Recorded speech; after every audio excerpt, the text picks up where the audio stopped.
اللہ کا وہ بندہ جس کا میں تذکرہ کرنے جا رہا ہوں، ایک واقعہ سنانا چاہتا ہوں۔ پچھلے 3-4 سال سے ایک بات تقریباً ہر ہفتے 10 دن میں ایک واقعہ علم میں آتا ہے، کبھی امریکہ کا، کبھی کینیڈا کا، کبھی یورپ کا، کبھی روس کا، کبھی عرب ملکوں کا، کبھی تاشقند کا، کبھی بخارا کا، کبھی ہندوستان کا، کبھی کسی ملک کا، کبھی کسی شہر کا، ہزاروں واقعہ، عجیب صورتحال۔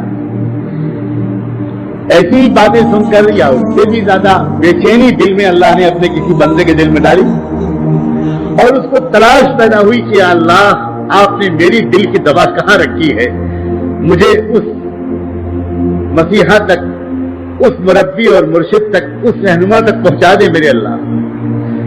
بے چینی اور اضطراب یہ دراصل ترقی کی کنجی ہے۔ جب تک دل میں وہ بے چینی پیدا نہیں ہوتی، وہ طرف پیدا نہیں ہوتی کہ آدمی کا جینا لگ رہا ہو دنیا میں، اور وہ دن رات دعائیں مانگ رہا ہو کہ اللہ اس طرح مجھ سے زندگی گزاری نہیں جاتی۔ یہ سونا ویران دل جس میں آپ کی محبت نہیں، آخرت کی فکر نہیں، نمازوں کا شوق نہیں، ذکر کی لذت نہیں، اے اللہ یہ کوئی زندگی ہے؟ یہ کوئی جینے میں جینا ہے؟ اللہ میں اپنی زندگی کو بدلنا چاہتا ہوں، دل کو بدلنا چاہتا ہوں، کہاں جاؤں؟ میری سمجھ میں نہیں ہو پا رہا، میں چن نہیں پا رہا۔ آپ رہنمائی فرما دیں، جس کو استخارہ کہتے ہیں۔ سینکڑوں لوگ، بلکہ اب تو ہزاروں تک تعداد پہنچ گئی۔ عجیب معاملہ ہو رہا ہے، ہر کچھ دن کے بعد کوئی شخص ہماری حضرت کے پاس پہنچتا ہے۔ اگر سفر کر کے جا سکتا ہے تو جاتا ہے، حج میں مل سکتا ہے تو ملتا ہے۔ ہر سال ہزاروں ایسے لوگ حج میں ان کو تلاش کرتے ہیں، عمرے میں وہ جاتے ہیں تو وہاں ان کو ڈھونڈتے ہوئے لوگ آتے ہیں۔ کوئی کسی طرح ای میل کے ذریعے، فون کے ذریعے، خط کے ذریعے اپنی بات ان تک پہنچا سکتا ہے۔ تو اب ایسے ہزاروں لوگ دنیا میں ہیں، جن میں سے کئی سو کو تو میں بھی جانتا ہوں، کہ جو ایک ہی طرح کا واقعہ بیان کرتے ہیں، تھوڑا بہت فرق کے ساتھ۔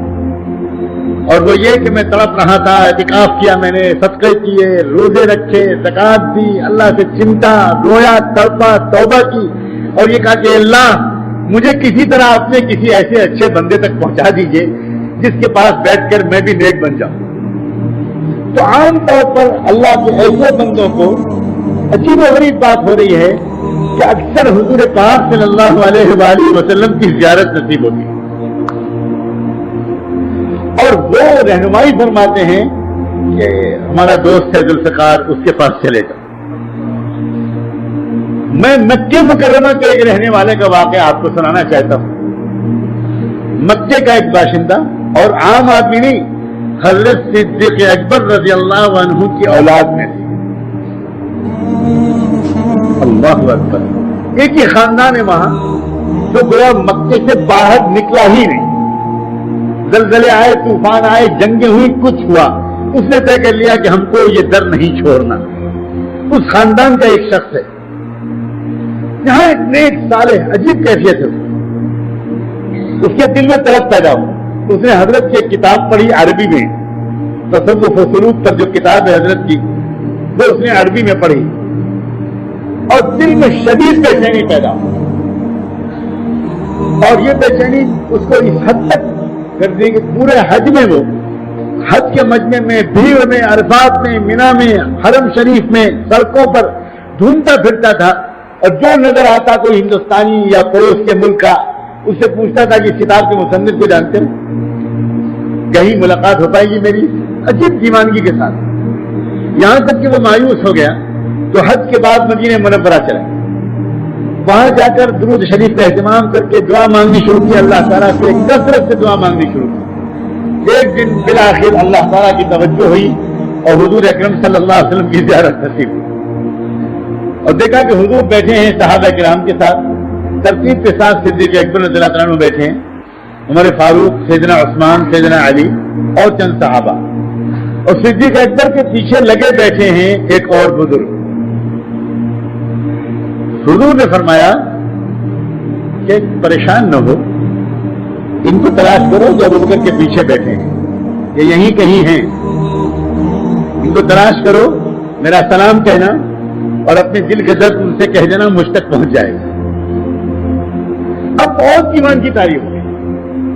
کیا کرے, ایک ایک امام مسجد نبوی کی صفوں میں گھومتے پھر رہے ہیں. لوگ حیران کہ اس کو ہوا کیا اس شخص, یہ ایک ایک کو دیکھتا پھر رہا ہے, ایک ایک سے پوچھتا پھر رہا ہے, اس شکل کو دیکھ رہا ہے, اس صورت کو دیکھ رہا ہے کہ جو صورت خواب میں دکھائی گئی صدیق اکبر کے پیچھے بیٹھی ہوئی. بالآخر مکہ مکرمہ میں طواف کرتے ہوئے اس شخص کی نگاہ حضرت پر پڑ گئی. بس انتظار کرتا رہا کہ طواف مکمل ہو, اور طواف مکمل کے بعد وہ آ کر لپٹ گیا. وہ عجیب اس کی کیفیت. حضرت حیران, استقبال کیا, اس کو خیریت پوچھی.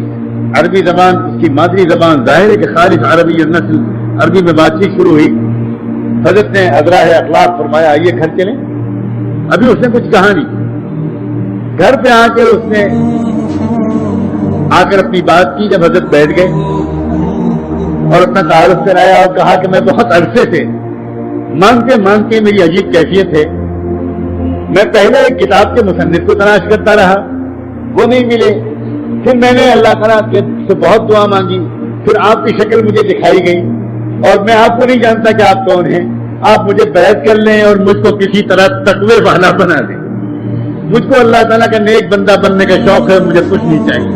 میں گناہوں سے توبہ کر کے اللہ کا نیک بندہ بنانا چاہتا ہوں. ابھی تک اس نے نہیں بتایا تھا کہ وہ ہے کون. تو حضرت نے ان سے کہا کہ آپ تو ہمارے سر کے تاج ہیں, آپ عربی النسل ہیں, مکہ مکرمہ میں رہتے ہیں. اس عاجز کے پاس جو امانت آپ ہی کے آبا و اجداد کے سے ملی ہے وہ میں یہ عاجز آپ کو ضرور پیش کرے گا, ضرور پیش کرے گا. آپ انشاءاللہ حرم چلتے ہیں ابھی تھوڑی دیر میں, وہیں بیٹھ کر انشاءاللہ آپ کو بیعت کریں گے. وہاں بیٹھ کر بیعت کرنے کے بعد اس شخص نے اپنا تعارف کرایا کہ میں صدیق اکبر رضی اللہ عنہ کی اولاد میں. حضرت کھڑے ہو گئے اور بس حضرت پر عجیب کیفیت, اور کہا کہ آپ میرے لیے مغفرت کی دعا مانگ, آپ خانے کعبہ کی طرف ہاتھ اٹھا کر میرے لیے مغفرت کی دعا مانگ دیجیے, آپ کو کچھ نہیں بگڑے گا. آپ کی جد امجد کی جھولی سے پوری امت کو سنبھالنے کا موقع ملا تھا. آپ کی جسر کی خیرات ہے تو اس عاجز کو صدی سے صدی حضور کے غلاموں سے ملی ہے. نقشبندی سلسلہ یہ صدیق اکبر کی خاص میراث ہے, میں وہی بانٹتا پھر رہا ہوں. آپ اس سلسلے میں داخل ہوئے, یہ میرے لیے عزت کی بات ہے. آپ دعا کریں کہ میں اس امانت کو صحیح طور پر نبھاتے ہوئے دنیا سے چلا جاؤں. اب اس شخص کا حال یہ ہے کہ وہ مکہ مکرمہ میں, مدینہ منورہ میں, گاؤں حاجیوں کے پاس, عمرے والوں کے پاس, دکان جا کر عجیب اس کی کیفیت ہے.